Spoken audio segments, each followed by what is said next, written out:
Hey there, this is Hootie from HootieTuts.com. Come and join our classes there. We'll teach you something you didn't know but needed to know. Didn't even know it, you needed to know it. Let's see, on this little exercise we got going here, we're going to try to give this woman's head a pear shape. And let's see, first we need to do a couple things. We'll take this pear and increase the canvas size on it a little bit, give us a little bit more room to work on it. And let's put a background layer on that. Let's see here. I'm going to hold my control key down and pick a nice color from the pear, and we'll make it a little bit lighter here. Yeah, it looks good. And use our flood fill tool right there. Flood fill it. That looks pretty good. And we'll make this active. We're going to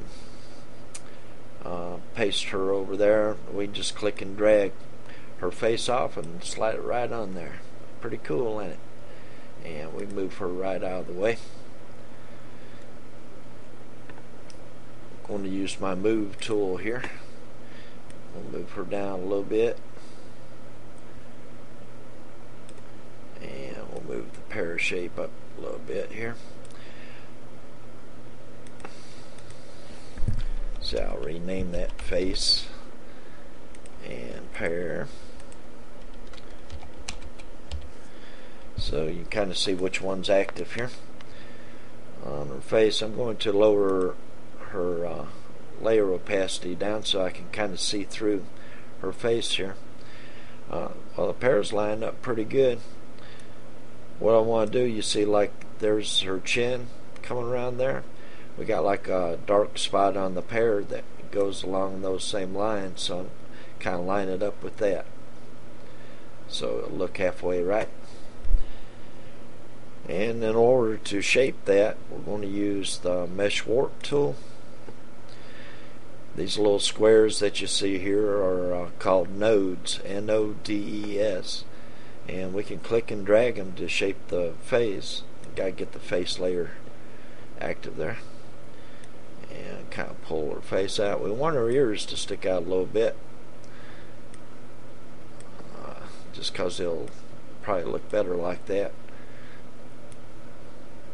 Kind of pulling her out here.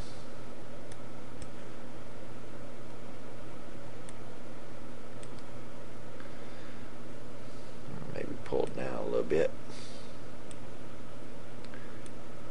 and we don't have to get that exact. We're just trying to get pretty close to exact as far as the shape of the pear. I'll get this other side here.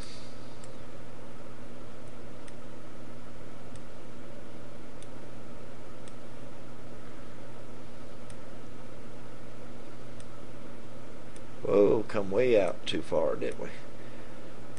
It's kind of neat. We can just click and drag her back in. There, we got part of her ears sticking out about right. And let's see, we need to fill this part up here with her top of her head. Just clicking and dragging. Probably need to go up a little bit to the right for this side, maybe. And you can see like a shadow there, where her face is overlapping the pear. That's okay, because we got another way to go to fix that. It's kind of hard to get exact with as few nodes as we have. We can click to accept that, which looks pretty good. Now we can use the warp brush on the push node mode there.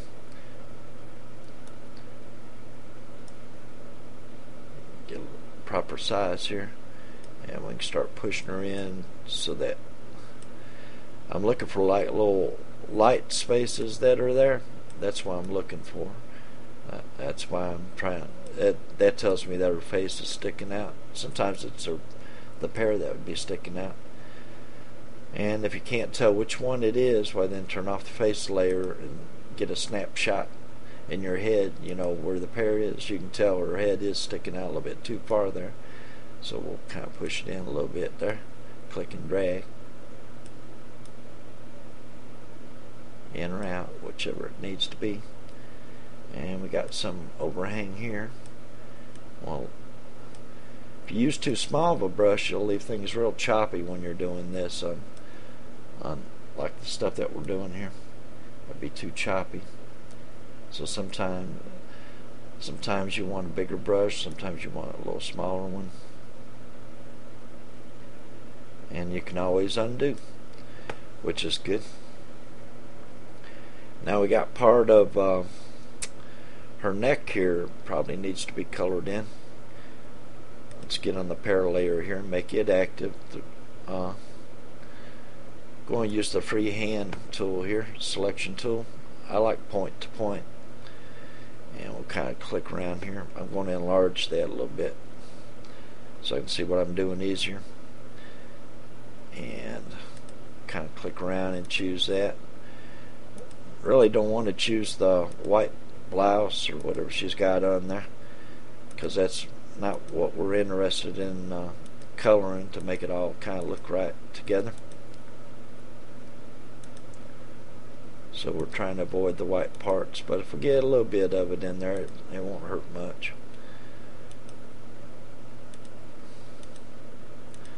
Just a series of left clicks.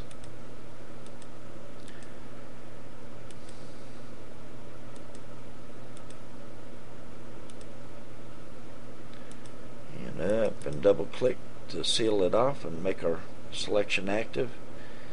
I say I missed a little tad of her skin over here, so we can press down on our shift key and add a little bit to that, which I'm going to do.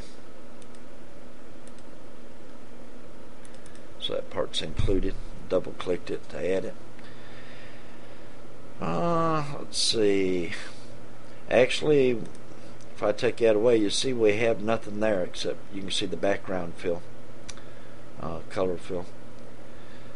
So actually we're just going to add more of the pear, and there's a couple ways to do that. I'm going to use the clone brush.